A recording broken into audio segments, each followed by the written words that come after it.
Hey guys, how you doing? Ron Raymond here from the Raymond Report with tip number 30 of our 30 tips in 30 days, Dog Days of Summer series. Hope you guys have enjoyed these tips. In fact, if you go to our YouTube channel and if you haven't seen any of our tips and you want to see the top 30 tips that we released during the month of July, during those Dog Days of Summers, you can go back and review all the tips that we released here since July 1st, and they'll be here archived on our website. All right, tip number 30 is the action investor versus the sports investor. Which one are you? Are you an action junkie, or are you a patient investor and picking your right moments to invest in sports and trying to hopefully to make a profit, right? At the end of the day, that's what we're all gunning for. And what I want to show you here is before we get into the numbers, you got to really distinguish what type of investor are you. Are you that sports bettor who just, if there's a game on TV, you just absolutely need to wager on that? Or are you going to pick your spots, your moments, and just wager on 1 or 2 games a week and really try to squeeze out a profit, right? If you're that action investor, I'm going to show you some numbers and how hard it is to be an action junkie, and if you're betting on sports every day. So let's take the action investor here, so the action junkie. Let's say for a minimum, he's betting 3 games a day, which is pretty much, right? But, you know, some people bet 3, 5, 10 games a day. It's, you know, to each their own, right? But let's say on a 1-week average, you're betting 3 games a day. And that's 3 times 7, that's 21. In order to hit 50%, and 50% is not even making a profit, depending if you're betting underdogs or not, but just using the percentage, right? You need to win 11 of those bets just to get almost to at 50%, right?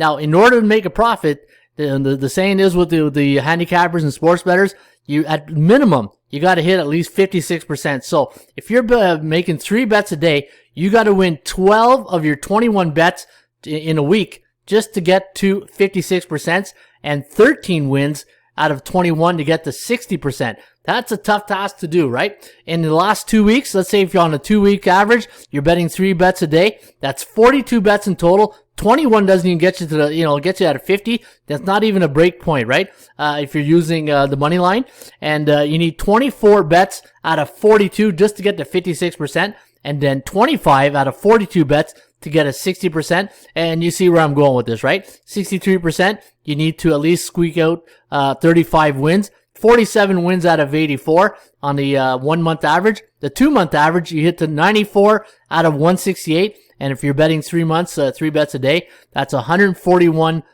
wins out of 252 selections. So you can see how tough it is, and that's why when you're an action investor, it's probably not one of the most productive ways to approach your sports handicapping. And again, I've been talking about this for a year. I said, I got to do more videos on money management, and I wish there were more. There's people much sharper than I am when it comes to money management tips, and I'm sure if more people get the message, then you'll start seeing more of these type of messages and more of these systems that can help you win on a daily basis, right? Now, all right, Ron, you talked about the action investor. What do you recommend? Here's one system that I like to show to you on how to be a sports investor. Now, why do I use the word investor? It's like stocks, right? If you're going to buy stocks, you're not going to buy stocks every day. You think you're going to buy 3 stocks a day, and hopefully those out of 21 stocks you bought in the week, hopefully 11 of them will break even, or you need 12 to squeeze out the money if you use that type of analogy, right? But let's go to baseball. Since we're in the month of July, I'm going to use a system here on how you need to be patient if you're going to use a system to make money. And what I recommend is this. So I got 3 occurrences. I'm going to use home favorites because I find that when you look at rolls, when you look at, say, home favorites, road favorites, home dogs, home underdogs, I think the home favorites, it's one of the strongest situational roles in handicapping that is in your favor, right? I say it all the time in these videos. Play the, look, shop for value, play the percentages, and, performance cycles, right? Look for those performance cycles. So if you're playing the percentages and you want to be a sports bettor investor,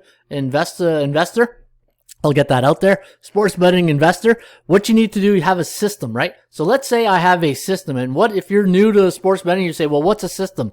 A system is when any team is coming off a certain situation. So for this example right here, home favorites coming off a game where they scored X runs in their last game. So if I'm going to bet a home favorite that scored exactly 7 runs in their last game, in 2021, the home favorite is 54-26 for a winning percentage of 68%. Now, the thing I like about this is this system might not show up every day. It might, give you a couple of days off between bets, and this way, you have a system that has a winning percentage and a winning tradition behind it, right? It's a proven track record. It's won 54 out of 80 plays. So that's a pretty good system. That's 68%. So I'm going to use this system. I'm also going to use the under when a home favorite, scored 8 runs in their last game. Look at the under. The under has hit at 36%. It's 17, 30, and 3 favoring the under. So those are 2 systems that have, to me, that have a track record that have done well. Now, again, you got to pick your spots and really be disciplined, right? It's easy, you get on this system, you lose 3 picks, and you say, oh, this is crap, I'm not doing this.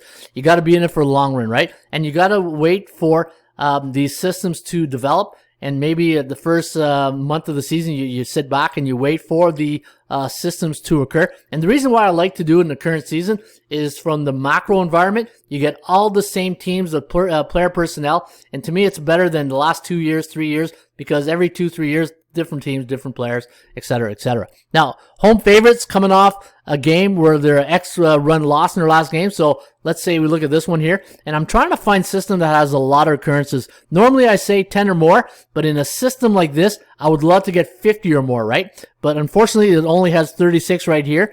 But let me see, what's the biggest one right here? 52, that's not good enough. 62 is pretty good right here. Coming off a 1-run loss, that's not bad. It has more than 50 occurrences. This one here, 57, is pretty good too. So these would be my top 2 that I would recommend. Now, the reason why I highlighted 69 is because it's the highest number, right? It has 36 occurrences, and it gave me a percentage of 69. But I'm not going to play that because, to me, I need at least a minimum of 50, right? So if I look at this one here, there's 80. This one here, 62% is pretty good. So a home favorite coming off a 1-run loss in their last game. It's like the hockey win, right? If you watch my hockey video, home favorites coming off a 1-goal loss. Pretty good system, right? So that would be one I would keep an eye out. And look at the under. So again, the under, when I look at over here, this one here, I would probably give it some credit because it has over 50. Yeah, it does have 50, exactly 50, right? So you look at here, 47 plus 350. So the under would be pretty good right there. And home favorites coming off an X amount run win. So, if they, let me see this one here. This one's a solid one. Home favorites coming off a 3-run win in the last game, hitting at 72% on the season. And if you want to bet the under, look at this right here. Home favorites coming off a 7 or 8 run win in their last game.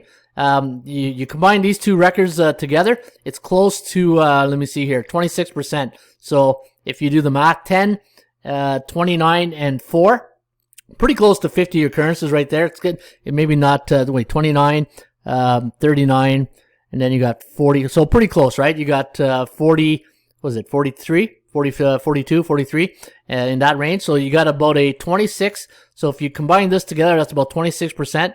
And then 26 would make 74% to the under. So that is pretty good. So what you want to do is take a home favorite coming off a 7 or 8 run win in their last game and bet the under. Or you want to take a home favorite coming off a 3-run win and bet them in the next game. That's a 72%. And you could be, I'd say you have some type of rules that it must meet. Like I wouldn't recommend betting 240 or 260. That's to me, I don't think I'd be feel comfortable doing that. I would have to examine the records. I did all the data. I should have took the money line to show you guys. But if you go to the database and just do home favorites coming off a 3-run win, you will see the money line on that, right? So I think this is a system. To me, this is sports investment. And what I like about this system is that you're not betting every day. You're waiting for the right opportunity, the percentage play, to come in, and then you hammer away, and then watch at the end of the cycle to see if you're going to make a profit. And when you're betting, this is a good one here too. NFL, there's a reason why the football's king. It's once a week, right? So you got all week to do your homework, your research, and then you just pick your spots on the weekend. And if you have a good system, maybe that system, it only happens like 5 times a year. 10 times a year, and that's how you make an investment, right? But this is where you really got to distinguish, are you an action junkie that you need to bet every day? Because if you're not betting watching the game, then, you don't feel like you're, more interested in that game than you were if you had money on it. Or are you a sports investor, and if you're picking your spots and maybe you're, instead of betting, like if you're betting 10, 20, $50 a game, $100 a game, maybe if you're a sports investor, you're waiting for your spot and you're betting 500 to 1,000 or whatever your unit is, right? And that's one way of making money as a sports betting investor compared to an action junkie.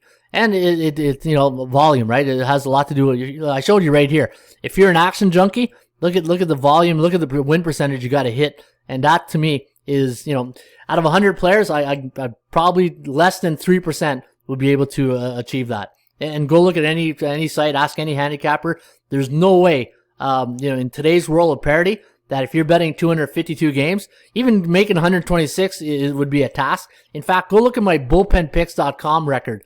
In fact, let me bring it up right now. I'm going to show you, I picked every game this year at bullpenpicks.com, and I'm going to show you, 1 second right here, my overall record when it comes to the bullpenpicks.com. And this is baseball, right? So if I go to baseball and I go look at my last overall since the beginning of the year, what my record is. See, I'm leading. I'm in first place out of 785 wins out of 1,474 games. So let me see what my win percentage is right here. So I'm just going to do a calculator. So I'm going to go 785, divide that by 1,474 equals 53.2%.